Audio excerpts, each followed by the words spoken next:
Hola, continuamos en este segundo video estimando los flujos de caja necesarios para valorar este proyecto a través de la metodología de flujos de caja descontado. Entonces vamos a estructurar el estado de resultados, que es un cálculo, una estimación usual para saber, conocer inicialmente el atractivo financiero del proyecto. Entonces arrancamos con unas ventas, unos supuestos de ventas. Las ventas iniciales son 300 unidades monetarias, las cuales crecen al 10% también por los primeros 8 periodos. Fijamos esa celda, 330 en el segundo periodo hasta el periodo 8. Los gastos son un 60% de los costos del primer año.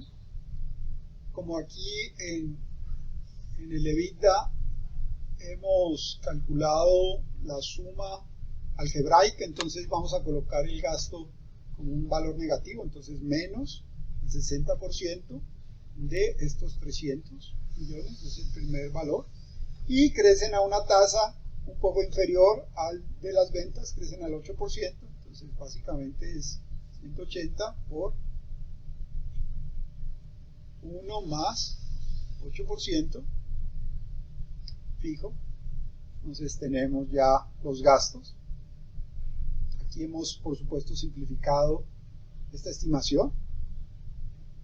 No hemos incorporado en estos gastos o egresos, más bien, la diferencia entre costos y gastos. Simplemente hemos incorporado todo allí en una simplificación, y aquí en estos datos no hemos incorporado nada que tenga que ver con depreciación o amortización. En este modelo solo tendremos depreciación.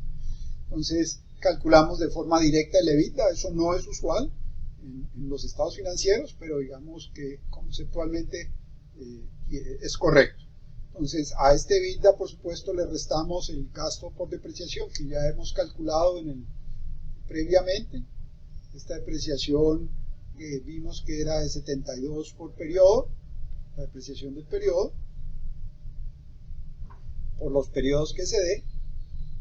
Ya tenemos, una vez restada la depreciación, y si le hubiera la de amortización, tendríamos ya la utilidad operativa o EBITDA. Por supuesto, después de la utilidad operativa tenemos los gastos o ingresos no operativos. En este caso vamos con los gastos no operativos, que en este caso los únicos son los pagos de interés. Ya también hemos calculado esos pagos de interés previamente. Esos pagos de interés están en la línea 68. También van con el signo negativo. Entonces pagamos 21 unidades monetarias de interés.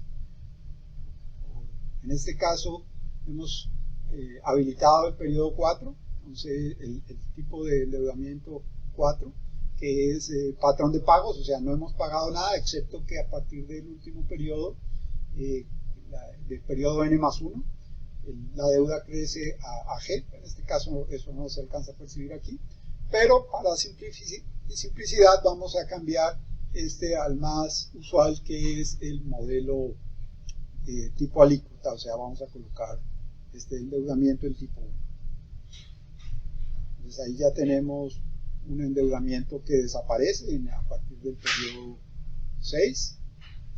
Y por supuesto, digamos, tenemos que incorporar ingresos o gastos que el modelo tenga. En este caso tenemos una pérdida, porque estamos asumiendo que el proyecto es finito, que es acá. Luego cambiaremos ese supuesto, y como el proyecto es finito, liquidamos todos los activos, y en particular liquidamos el activo no depreciable a un 80% de su valor. Eso implica que hay una pérdida de 18, que por supuesto debemos descontar de impuestos. Entonces por eso aparece ese valor aquí, y por lo tanto ya calculamos la utilidad antes de impuestos durante todos los periodos. A eso le restamos el impuesto, que es la utilidad antes de impuestos, por la tasa. La tasa está estimada o está planteada acá en la parte superior, 35%, una tasa fija sobre ese valor. Entonces este es el impuesto a pagar 9.45. Con esto ya tenemos pago de impuestos y tenemos calculada ya la utilidad después de impuestos. Por supuesto, necesitamos después de calcular la utilidad después de impuestos, debemos estimar los flujos de caja. En este caso vamos a estimar el flujo de caja libre y el flujo de caja del accionista.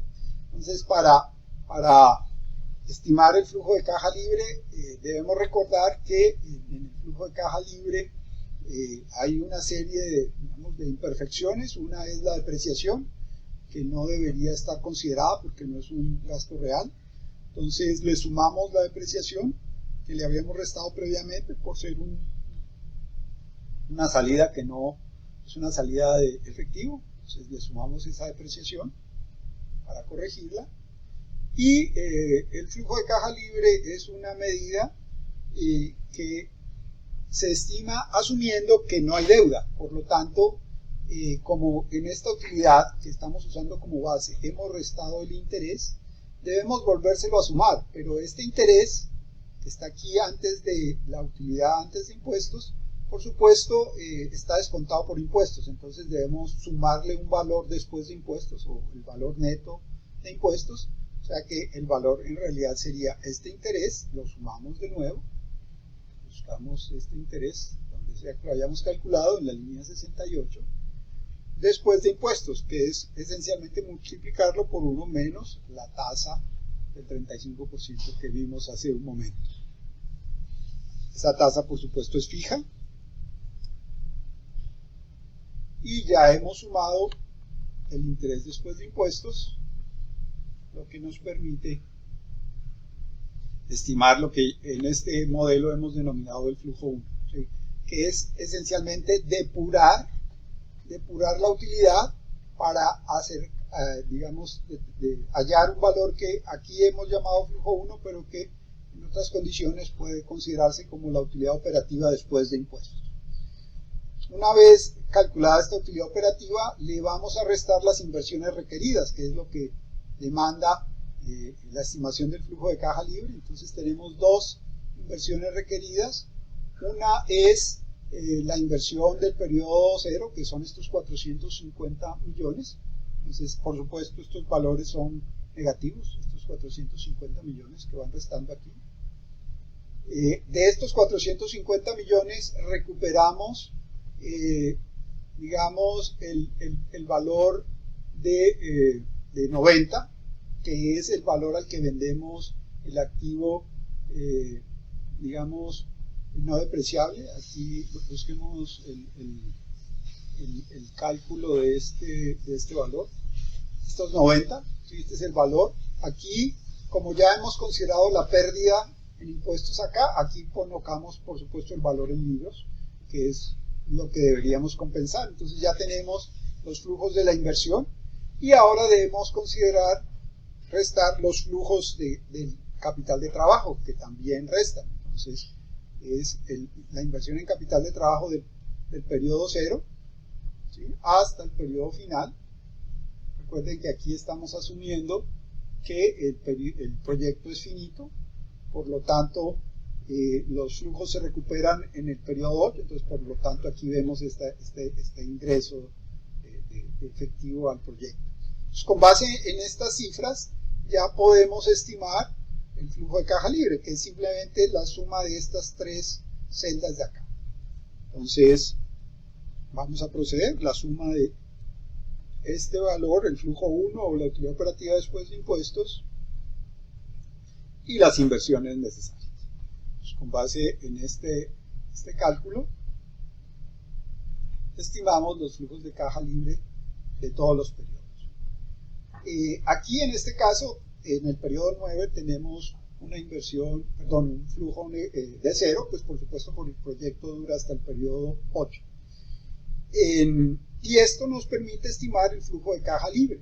Como sabemos, el flujo de caja libre es el flujo de caja que genera el proyecto después de que se han realizado todas las inversiones requeridas. Entonces, el proyecto no considera el endeudamiento, por lo tanto, esa fue la corrección que hicimos, y adicionalmente hay que restarle las inversiones requeridas, que son estas que hemos determinado acá.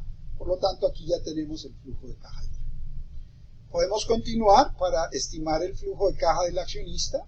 Entonces, en el flujo de caja del accionista, recuerden, el flujo de caja del accionista implica el pago del servicio de la deuda, por lo tanto debo restarle lo que le había sumado antes, el interés después de impuestos, que está aquí, ya lo habíamos calculado, simplemente se lo devolvemos.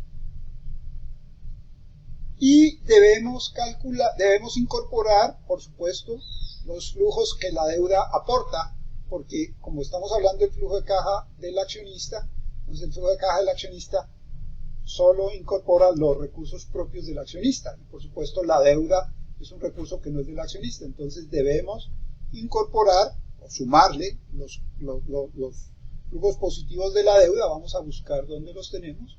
Y este flujo positivo de la deuda básicamente es el delta de la deuda. Por supuesto, en el primer periodo es toda la deuda, a 300. Y en el siguiente periodo es simplemente el cambio de deuda, que puede ser negativo o positivo. Veamos.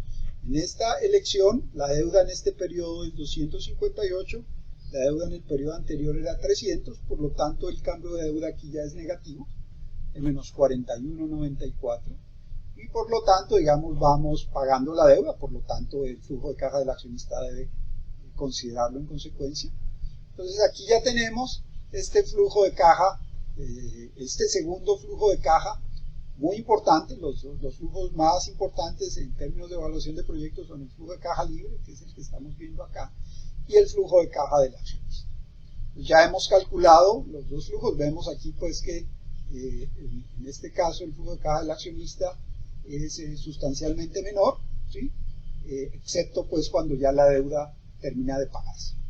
Aquí he agregado un flujo de caja que he llamado el flujo de caja del inversionista modificado, que nos permite valorar el proyecto de una manera muy simple. Lo que hemos hecho aquí es alterar el perfil de riesgo del flujo de caja del accionista, restándole, digamos, el pago, digamos, descontando el pago de la deuda, digamos, ya no con el costo de la deuda, sino con la tasa de descuento, para que todos estos flujos estén asociados a una tasa de descuento que es la tasa libre de riesgo, de la que hablaremos aquí. Entonces, esencialmente, este cálculo del flujo de caja del accionista modificado no es otra cosa que el flujo de caja del accionista menos la deuda del periodo anterior por la diferencial en tasas. K0, que es la tasa de descuento de los activos, la tenemos, veamos si la tenemos o no calculada. No está calculada todavía. Usemos la celda que tenemos aquí, la fijamos, F4, menos el costo de la deuda, ese sí lo tenemos, que es la tasa a la que se descuenta la deuda, F4, y con base en estos dos, en esa diferencia, calculamos lo que denomino el flujo de caja del accionista modificado. Entonces, por supuesto, este dato de aquí tiene que ser, digamos, corregido una vez que haya calculado la tasa de descuento. Entonces, vamos a proceder a calcular estas tasas de descuento